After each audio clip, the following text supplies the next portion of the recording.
the group's members, William Lee Golden. Well, those rumors are unfounded. William Lee did record a solo album, but it was with the blessing of the group. In fact, the Oaks sang backup on 2 of the songs on the album. John Davis talked with a very proud William Lee Golden about his first solo effort. Looks like love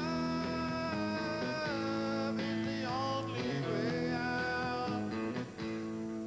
I feel personally satisfied with what we've done at this point, yeah. And I feel like that I sang as good as I could. I feel like I sang better than I've been able to sing for some years. William Lee's first album, American Vagabond, is quite a departure musically from the style of the Oak Ridge Boys. It has a slight rock flavor to it, a style William affectionately refers to as honey rock. It's our only chance, our only escape. If we're gonna break these chains we've wrapped ourselves in. What's honey rock? Well, that's kind of like the nectar of the country. Some of the young musicians, the young people that are around here that we're associated with, some of them don't really claim to be country since they were, as kids, raised on American music and basic rock and roll. But yet some of them are country people, you know, but they still have that kinship with rock and roll. Although the first single from the album is Love Is the Only Way Out, William Lee has another favorite, a song called Still in the Game. The song is about life. Again, it's about the process of life, and it's to gamblers. It's to gamblers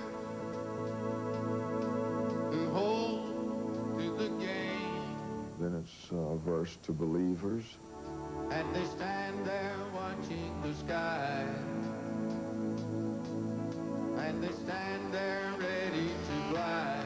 It's a verse to lovers. Here's to never let you go. And the last one is a verse to the players. And we're all players. It's to players who can't leave their song, and it haunts them. What made you decide now is the time for me to do my own project and do my own type of music? After I had completed about 20 years of singing baritone harmony, basically, with the Oak Ridge Boys, I guess it was wanting to know what else was musically inside me, and I know that I have a lot of musical taste. And I guess it was a thing of wanting to know what I was capable of doing while I'm capable of doing these things.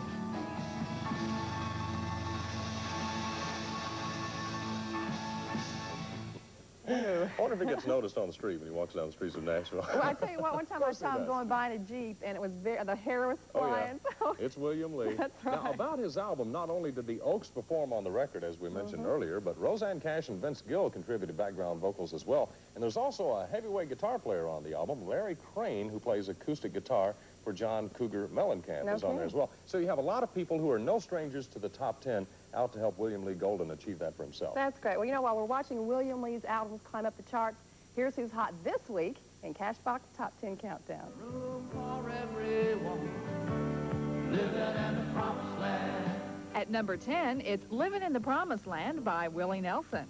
Down on me, for doing my share. Down on me, you know that I care. Down on me, I'll always be there. Down on me. The Statlers break into the top 10 with Count on Me at number 9.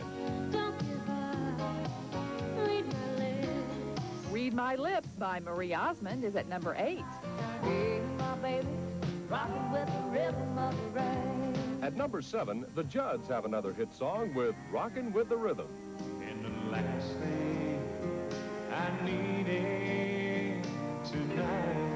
John Schneider is another new entry this week as You're the Last Thing I Needed comes in at number 6. Everything that glitters is not gold. Starting off the top 5, it's Dan Seals with his golden hit, Everything That Glitters. Nobody in his right mind would have left her. Nobody in His Right Mind Would Have Left Her has George Strait at number 4. His hearts aren't made to break, they're made to love. Last week's number 1 song by Lee Greenwood, Hearts Aren't Made to Break, is at number 3. Until I met you. Judy Rodman is one step away from her first #1 song as Until I Met You moves into second place. But on the other hand, there's a There seemed to be a space open there, and we went for that space. Everything's in a state of change. Judy Rodman was the first act signed to the new label, and they feel she appeals to their target audience. We're hitting a nerve with those people who were the James Taylor and the Croce fans and the Cat Stevens fans, and we're just going for that market. These three men are the masterminds behind the MTM concept. Alan Bernard, Howard Stark, and Tommy West all have the same philosophy. Don't buy stars, make them. The three of us have always been involved in starting careers, whether myself as a manager or Howard as a record or Tommy as a producer for Jim Croce. One, it's more fun. Two, to buy a major act in the country field costs you more money than you're ever going to get back. We need to put a press kit together on Judy. Young acts, new acts are certainly more open to doing things that are not the norm. And you can't do the norm and expect to be successful. And MTM has seen chart success with acts like the Girls Next Door. Love will get you through times of no money. Better than money will get you through times of no love. Judy Rodman has even been named Best New Female Vocalist by the Academy of Country Music. And another girl act on the label is Holly Dunn. But the good times won't keep rolling till I'm back home with you. Their only hardcore country act is Marty Haggard, but they've branched out in other areas besides country music. Because when you say Nashville, immediately people think you're putting out traditional country music. And in our case, that isn't the case. We have a black act called the Voltage Brothers. We have In Pursuit. We have been offered innumerable rock and roll acts at this point. But because we have beliefs in each act that we have, and we want to give them the greatest opportunity, we go very slowly. We don't believe in throwing out a bunch of LPs like Frisbees. And the rock act, In Pursuit, echoes that sentiment. Like, it probably was what it was like a long time ago. You know, when people really sought out certain people and they used them and they really developed them. That's what they did. You know, they stood by them and let them grow. And that's what MTM's doing with their artists. That development has obviously paid off. The label just celebrated their first #1 record with Judy's hit, Until I Met You. With the help of friend Loretta Lynn, Judy celebrated her first chart-topping record, as did MTM.